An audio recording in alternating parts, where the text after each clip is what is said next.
Bienvenue sur les news de Samir. Aujourd'hui, on va parler de l'actualité et non des moindres. On va parler de Microsoft. En effet, il y a eu une panne mondiale. Alors, quand on dit une panne mondiale, ça concerne que l'Occident. Donc, vous avez pu voir que tout ce qui était informatique était tombé KO. On va parler des théories parce que c'est assez étrange ce qu'il se passe. Est-ce que c'est un coup du système? Est-ce que c'est une cyberattaque, etc. On va pouvoir réfléchir là-dessus. Et nous avons le retour de la CIJ qui s'est exprimé par rapport à ce qui se passe à Gaza, Israël, etc. Est-ce que c'est pas bien? Vous allez voir un peu leur retour. J'avais fait une vidéo où on aurait bientôt les mandats d'arrêt qui vont être opérationnels. C'est important d'en parler, mais encore une fois, ça ne résoudra strictement en aucune façon la situation là-bas. Donc voilà, ça va être en gros hein, les sujets de la vidéo. Avant ça, bien évidemment, je vous invite à vous abonner. Vérifiez que vous êtes bel et bien abonné. Laissez un commentaire et un like pour le référencement. Me rejoindre sur les réseaux sociaux, mais avant tout sur mes chaînes secondaires. Alors, une fois qu'on a dit ça, on va pouvoir démarrer. Vous savez quoi? On va commencer plutôt par, avant de rentrer dans le dramatique, de cette fameuse panne informatique. Cette panne. Alors ils ont fait une mise à jour, ils nous prennent pour des teubés, ils nous ont mis une mise à jour, tout a planté. Mais bien sûr, on y croit tous. Sachant que ce qui s'est passé avec Trump, ce qui s'est passé en Iran, ce qui s'est passé en Arabie Saoudite, ce qui s'est passé dans tous ces pays-là, l'Ukraine, Gaza, le fait que l'Occident est endetté à souhait, c'est catastrophique et ils veulent un peu tout remettre à zéro la situation. Mais on nous explique que c'est juste un vulgaire... C'est-à-dire que on nous explique que les mecs qui sont opérationnels pour toutes les cyberattaques, etc., russes, etc., mais là, c'est à cause de Billy. Tu vois, Billy, il est venu, il a mis la mauvaise clé USB. Hop. Oui, bien sûr. Alors, pour ceux qui ne le savent pas, bon, on va lire des articles. Il faut savoir que ça a touché que l'Occident. Hein. Cette panne n'a touché que le Canada, les États-Unis, la Nouvelle-Zélande, la France, la Belgique, voilà. Tu vois, c'est les pays occidentaux. La Russie? Que nenni. La Chine? Ben voyons. Les pays du Moyen-Orient? Connais pas. C'est-à-dire que c'est vraiment... Je sais pas, il y a un moment, il faut quand même se poser les bonnes questions. Mais bon, on va lire et je vous fais ma réflexion au fur et à mesure. Panne informatique mondiale. Les activités de Paris 2024 ont repris normalement.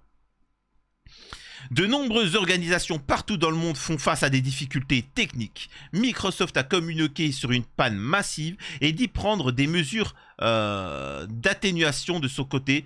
CrowdStrike assure que le problème a été identifié et qu'un correctif a été déployé.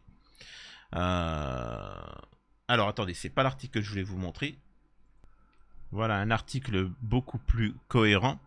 Entreprises, administrations, aéroports, hôpitaux du monde entier. Alors quand ils disent du monde entier, c'est vraiment le monde entier façon colon, quoi, c'est-à-dire l'Occident. Hein. Des difficultés informatiques majeures liées à une panne du système d'exploitation de la multinationale américaine. Une panne mondiale. Microsoft a signalé vendredi une panne de service affectant un logiciel antivirus de la société CrowdStrike, touchant les entreprises du monde entier. Nous enquêtons sur un problème affectant la capacité des utilisateurs à accéder à diverses applications et services Microsoft 365, a déclaré la multinationale américaine dans un communiqué publié vendredi matin précisant prendre des mesures d'atténuation. Alors les mecs, tu vois, système B, Microsoft 365, tu peux plus utiliser Word, etc. Les mecs, c'est pas parce qu'on peut plus utiliser Word que ça nous pose problème. Les gars, on peut plus utiliser les avions sont au sol, les hôpitaux ne marchent plus, on peut plus retirer dans nos banques. C'est plus ça qui pose le problème, tu vois. Le mec, non, mais vous savez, en ce moment, la fonction correction sur Word, elle marche pas. Oui, Billy, d'accord. Prenez-nous pour des teubés. Les aéroports de Sydney, Berlin ou Madrid, des compagnies aériennes comme Air France, Delta Airlines, America Airlines, etc. Ont communiqué vendredi sur une très forte perturbation de leur service. En France, les aéroports d'Orly et Roissy n'ont pas été touchés par la panne, mais en subissaient les conséquences par les retards enregistrés par certaines compagnies aériennes. La SNCF indiquait ne pas...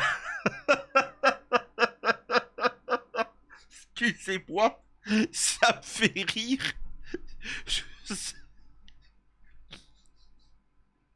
La SNCF indiquait ne pas rencontrer de perturbations particulières. Soutien force à la SNCF, aux cheminots qui sont tout le temps en grève et qui font valoir leurs droits, mais juste là ça me fait rire. Excusez-moi, les mecs de la SNCF, ça va, vous avez pas un petit bug technique, tu vois? Par rapport à vos trains, vous avez pas des retards, le côté informatique. Les mecs de la SNCF, quoi? Il y aurait eu un virus? Je sais pas, attendez, mais... Hey, Billy. Comment on fait pour allumer cet ordinateur? Ou comment on fait là pour faire avancer un train? Je sais pas, ça fait 30 ans que je suis là. Franchement, je travaille depuis 30 ans. On n'a jamais fait avancer un train. 30 ans qu'on est en grève, qu'on se prend le pognon. Je sais pas, moi, c'est quoi cette histoire? Excusez-moi, c'est méchant, c'est cruel, mais ça me fait rire. La SNCF, quoi. Ah, elle est bien... Elle est bien bonne. Mais plusieurs médias ont été touchés, alors que des journalistes de RTL, TF1 ou CNews ont fait part de problèmes techniques majeurs perturbant l'antenne. L'hypothèse d'une attaque informatique écartée.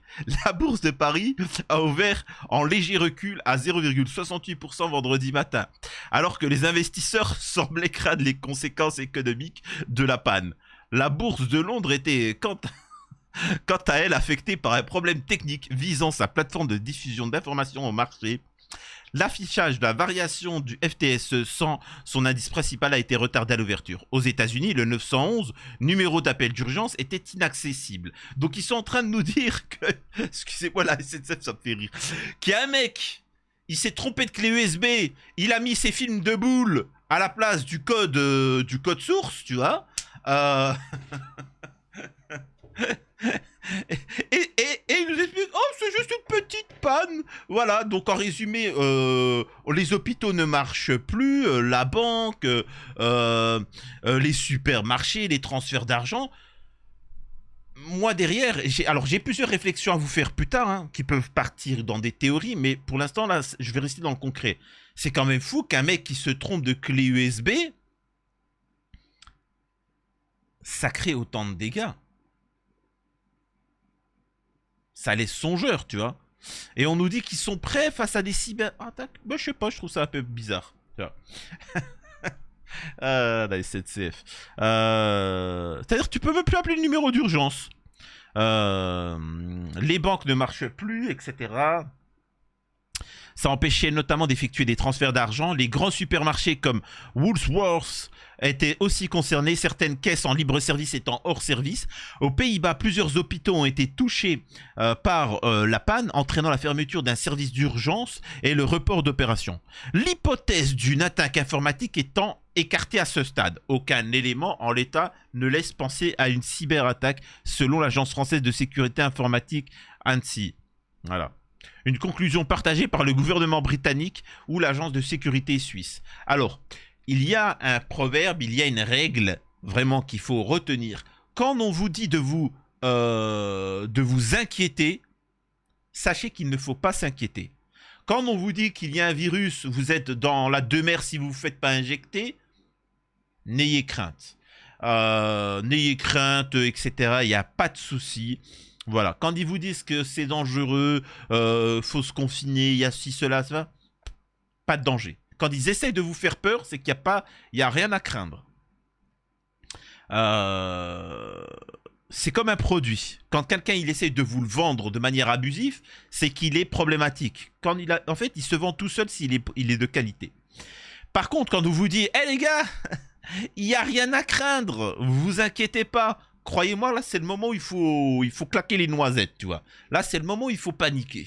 Et là, c'est ce qu'ils sont en train de nous dire. Vous paniquez pas, tout va bien. Pourquoi? T'as les avions qui sont en train de s'écraser au sol. Tu sais, t'as la guerre civile. T'appelles les secours, ça marche pas. T'as des... T'as des extraterrestres qui arrivent, t'as tout ça. Vous inquiétez pas. C'est juste une mise à jour du programme et du logiciel. Oui, Billy, tu vois. Ils ont appelé la SNCF, excusez-moi, je reviens. Excusez-moi, vous avez une panne, il se passe quelque chose, des problématiques. Oh, je sais pas, non, tout est normal. Tout est normal, enfin, je vois pas ce qu'il y a d'habitude, tu vois. Ils sont en train de cuire les merguez, en train de manger. Ah, putain.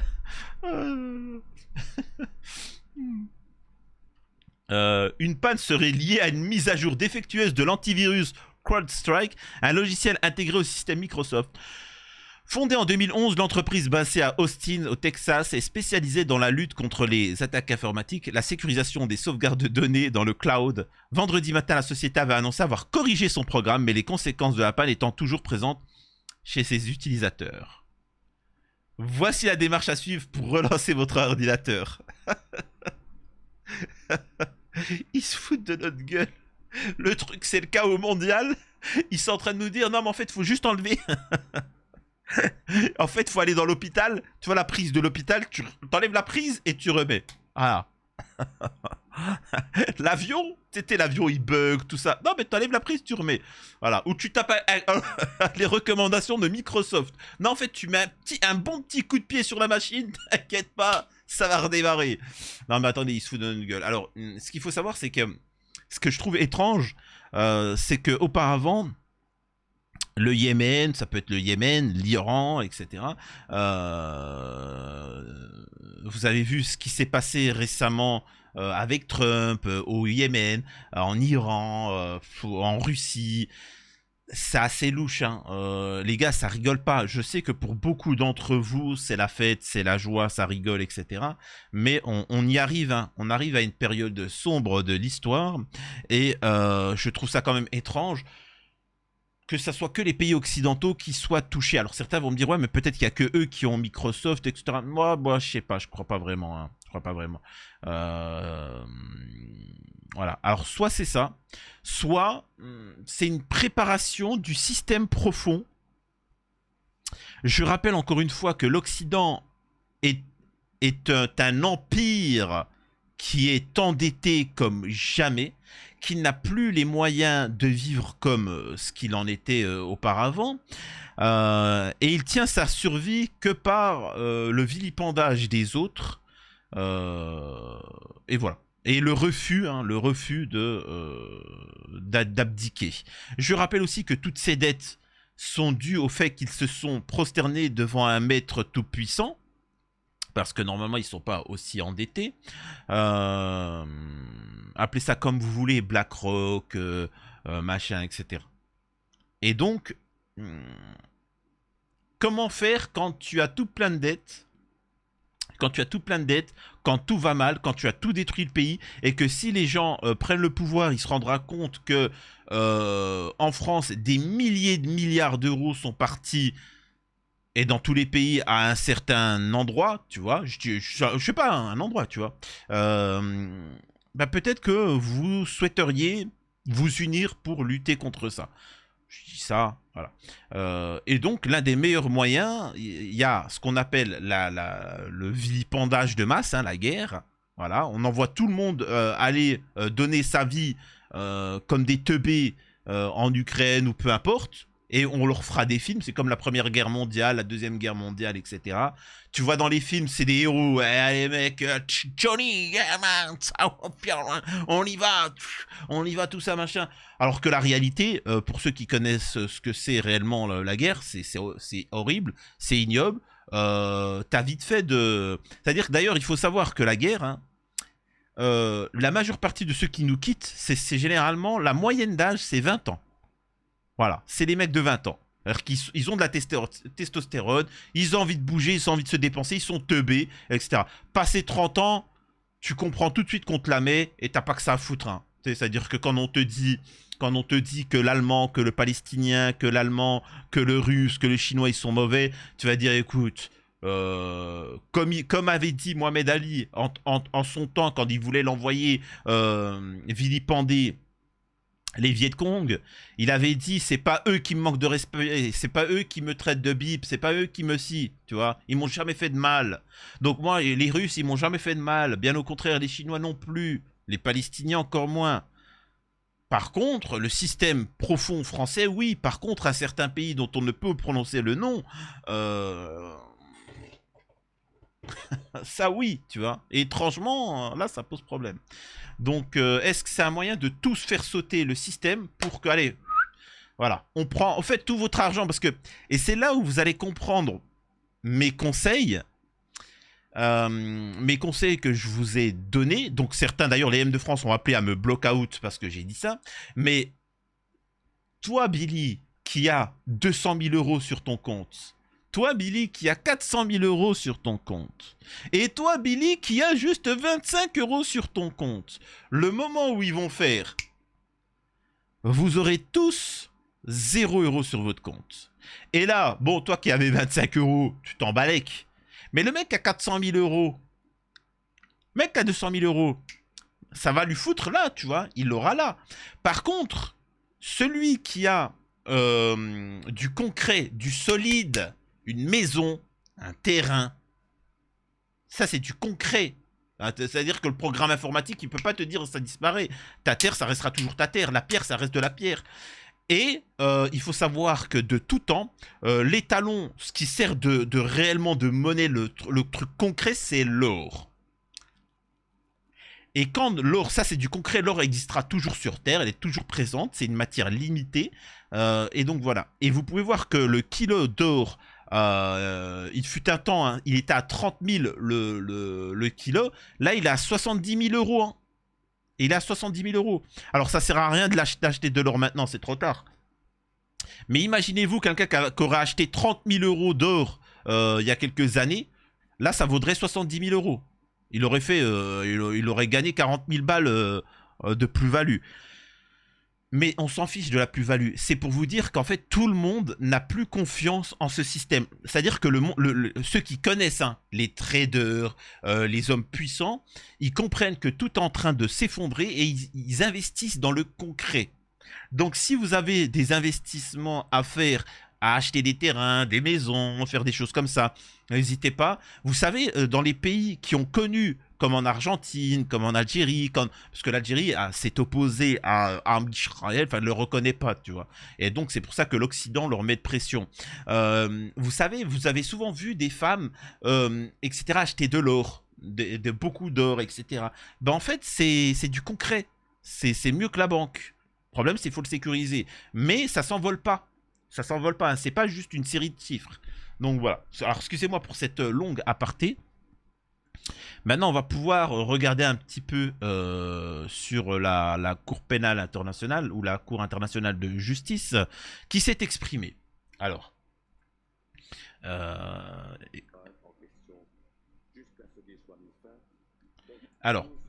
il y a une vidéo à vous montrer, mais d'abord, je vais vous lire le résumé de ce jeune homme. Aujourd'hui marque une journée cruciale pour la Palestine et le Proche-Orient. Oh lol. La CIJ rend son avis sur les conséquences juridiques et politiques d'Israël dans le territoire palestinien occupé, en Cisjordanie.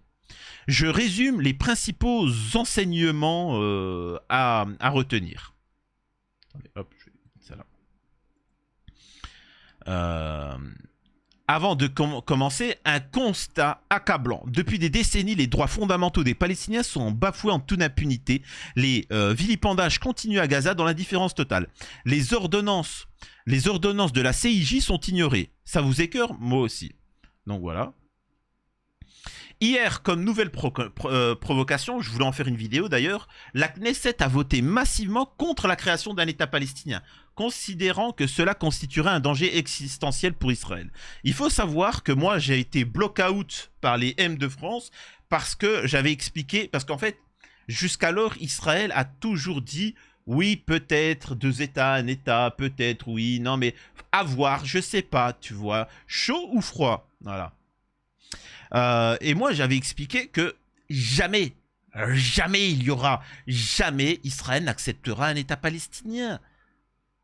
Et les gens m'avaient bloqué out. Non, tu peux pas dire ça. Mais écoute, va vers Netanyahou et écris-lui dessus. Pourquoi tu me casses la tête? Pourquoi tu me bloques out, moi? Je suis en train de te dire, justement. Enfin, bref. Donc, rien ne semble empêcher le gouvernement israélien de poursuivre ses vilipendages et sa politique coloniale. Le Moyen-Orient se dirige tout droit vers une guerre régionale catastrophique pour tout le monde. En Palestine, comme ailleurs, la justice est la seule alternative à la violence. C'est faux. Là, ce que dit ce jeune homme, c'est faux, c'est malheureux, et c'est pour ça aussi que j'ai été vilipendé. C'est que la justice n'a jamais résolu quoi que ce soit. La justice a juste entériné les choses qui étaient de fait. Voilà. C'est-à-dire que c'est la force. C'est uniquement la force. C'est-à-dire qu'au bout d'un moment, quand Billy 1 est aussi fort que Billy 2, eh ben, ils vont éviter de se taper dessus. C'est aussi simple que ça. Et quand Billy 3 il est faible, eh ben, tu verras que Billy 1 et Billy 2 ils vont le déglinguer. Et que la justice, elle pourra dire ce qu'elle veut, ben, il ne se passera rien. Je vous avais dit par rapport, regardez ce qui s'est passé au Vietnam. On demande aux Vietnamiens, vous voulez qu'on demande aux Vietnamiens? Et s'il y a des Vietnamiens ici, là, en commentaire, comment vous êtes libérés de la colonisation? Alors, c'est pas vraiment, c'est différent par rapport à l'Algérie, parce que l'Algérie, ça a été beaucoup plus violent, et beaucoup plus long, et beaucoup plus... C'était particulier, mais il y a eu la politique de la terre brûlée, enfin bref.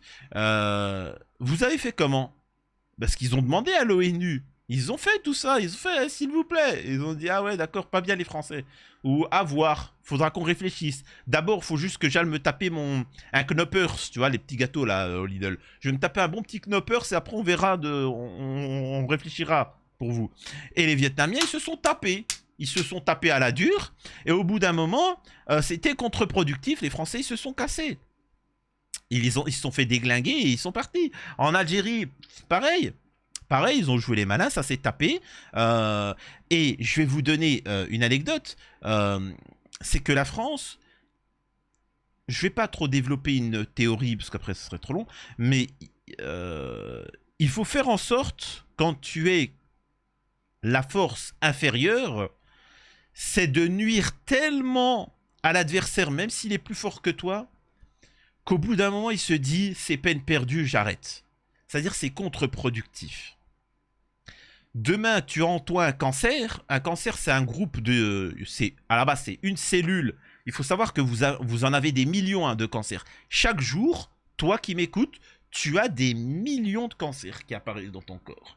Oui. Mais c'est tout de suite corrigé.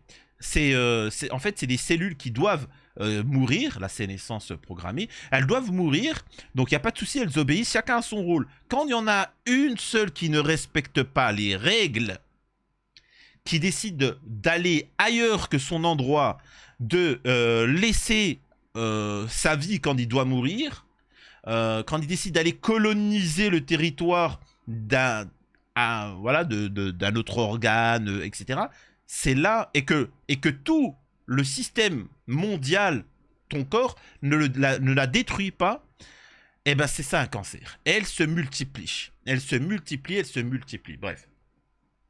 Tout ça pour dire qu'au bout d'un moment, ton corps, il va commencer à se rendre compte qu'il y a un problème, il va attaquer, et ça va être problématique. Tu vas te fatiguer, et le truc sera toujours là. Donc au final... c'est peine perdue, malgré que tu es plus fort que ce petit groupement de cellules de base. Sachez qu'à l'heure actuelle, tu as plus de 50 000 Israéliens qui ont quitté Israël. Ils sont à peu près 7 millions en Israël, c'est énorme. 50 000 à 60 000... Non, excusez-moi, 500 000 Israéliens ont quitté Israël. Presque 1 million. Alors que ils sont 7 à 8 millions. T'as 50 000 entreprises qui ont fermé à cause de ce qui se passe à Gaza. Imaginez-vous qu'en Cisjordanie, au lieu de faire des pipes au miel et de travailler pour les Israéliens, ils décidaient un peu d'aider leurs frères. Parce que je suis désolé de vous dire ça, c'est bien beau que le monde, qui veut que le monde intervienne, Mais déjà, intervenez-vous, tu vois, c'est déjà ça l'essentiel. Ensuite, c'est aux pays autour, parce qu'ils sont les prochains sur la liste, d'intervenir, tu vois. Et ainsi de suite. Alors que nous, on fait notre travail, mais faites votre travail aussi, tu vois. Imaginez seulement si les Cisjordaniens, à la place de faire des pipes au miel, ils décidaient d'intervenir.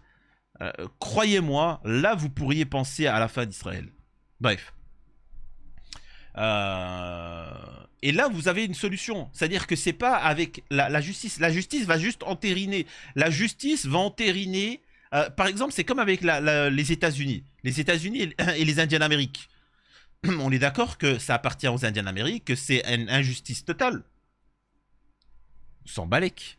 Eh ben, c'est ce que prévoit Israël. C'est de continuer comme ça. Il n'y aura plus de Gaza. Il n'y aura plus de Cisjordanie.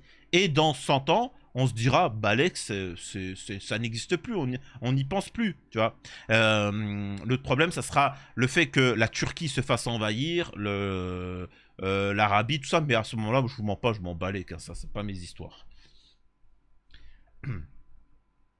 5. Le contexte politique et humanitaire de cet avis étant posé, rappelons les faits. Le 30 décembre 2023, l'AGNU a demandé à la CIJ un nouvel avis consultatif sur les conséquences juridiques de la politique en Palestine, 20 ans après son avis sur le mur de séparation. Ouais, bon, on s'en balèque. La Cour répond à deux questions. A. Quelles sont les conséquences juridiques de la violation persistante par Israël du droit du peuple palestinien à l'autodétermination, de son occupation et de sa colonisation et de son annexion du territoire depuis 1967. B. Quelle incidence les politiques et pratiques d'Israël décrites ci-dessus ont-elles sur le statut juridique de l'occupation et quelles sont les conséquences juridiques qui en découlent pour tous les États et l'ONU? Durant 6 jours, en février 2024, 50 États et 3 organisations ont présenté leurs arguments devant les juges de la Cour pour l'aider à répondre à ces questions. La plupart ont exigé la fin immédiate de l'occupation illégale du territoire palestinien par Israël. 3 groupes se sont distingués durant les plaidoiries. Un premier, les États-Unis et l'Angleterre, s'opposant à ce que la Cour se prononce. Un second, les Nations Unies, critiquant prudemment l'occupation. Et un troisième, le reste de l'humanité, condamnant fermement la colonisation et l'apartheid envers les Palestiniens. Si vous souhaitez voir en vidéo les extraits les plus marquants, non, ça ne m'intéresse pas. Maintenant que tout cela est rappelé, l'avis. Voilà. Alors ça, c'est l'avis qui est dit. La Cour confirme en premier lieu sur les questions soumises par l'AGNU sont effectivement de nature juridique et non politique, pour laquelle elle est donc compétente et dispose suffisamment d'informations. Concernant le territoire et le droit applicable, la Cour rappelle que sa décision concerne tout le territoire palestinien occupé, ce qui inclut la Cisjordanie et Gaza. C'est donc le droit de l'occupation qui s'applique, blablabla. Bon, bref, voilà. Bon, alors, bon, mon boule sur la commode. C'est en résumé... pas bien. Voilà, en fait, ils se sont réunis et ils ont dit pas bien Israël. Et Israël, ils ont dit ouais, d'accord, ok, bon, bah voilà, très bien. Mais attention, ils ont dit c'était pas bien, mais vraiment, cette fois-ci, ils ont dit autant avant, on a dit que c'était pas bien, mais là, on dit que c'est vraiment pas bien, tu vois. C'est, tu sais, on a vraiment l'impression, encore une fois, de quelqu'un qui est en train de dire ouais, je vais partir, hein.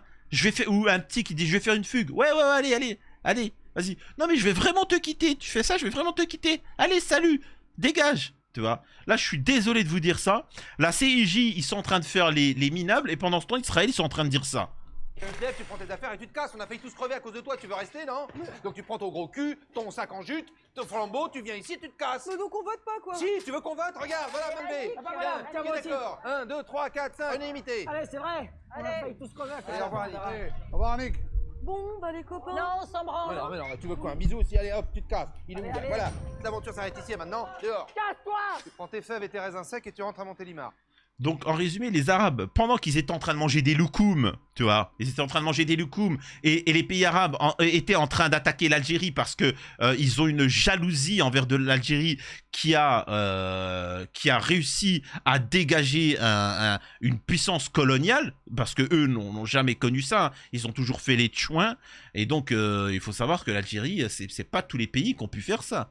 Donc, et c'est un pays qui s'oppose au système et qui s'en balèque, tu vois. Eux, ils ne comprennent pas, tu vois. Alors que c'est censé être des pays riches, etc. Donc voilà, l'Algérie n'a jamais reconnu Israël, par exemple, ils s'en balèquent, tu vois.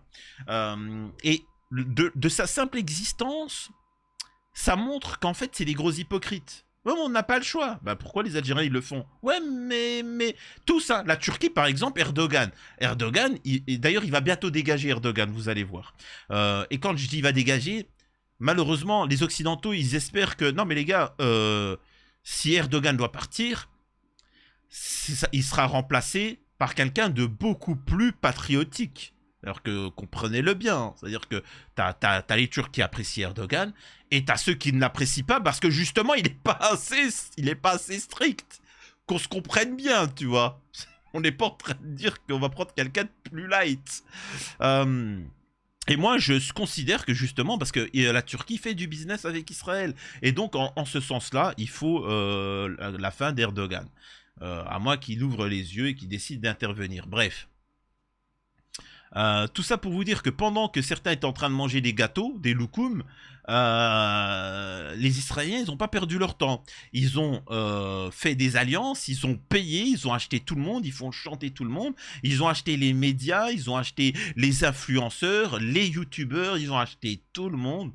Et on en arrive par exemple à des influenceurs comme Bassem Braiki qui t'explique qu'il est sioniste et qu'il est fier de l'être et que en tant que maghrébin c'est normal de l'être,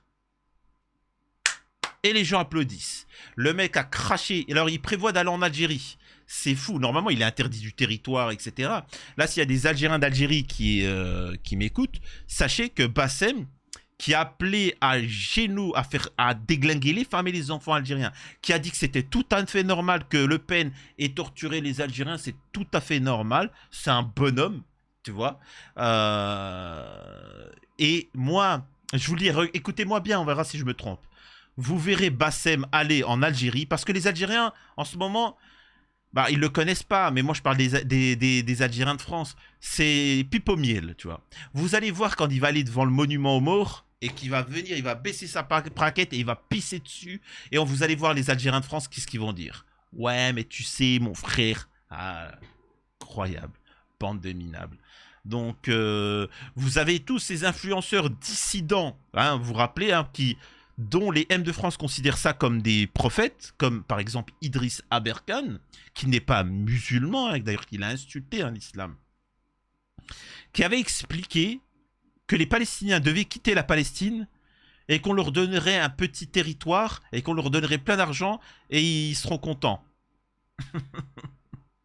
Incroyable, incroyable. Et ça, c'est le discours de Netanyahou, hein. C'est fou. Mais bon, c'est pas grave.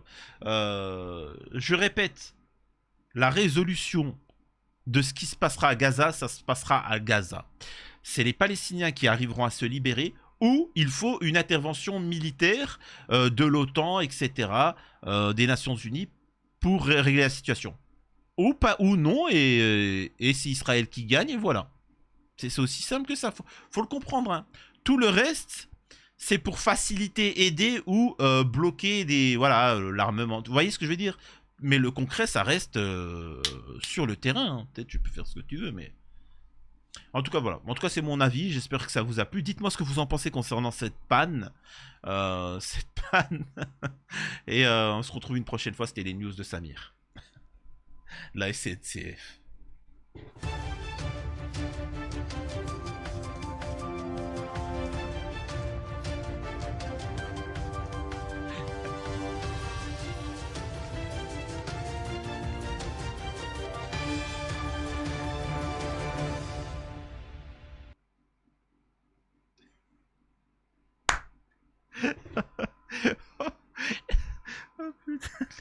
Oh, les journalistes du monde entier. Sorry, man, nous sommes en France. Et là, j'aimerais dire qu'on n'a jamais vu ça. Tu sais, t'as les Allemands, t'as les Danois, t'as les Anglais.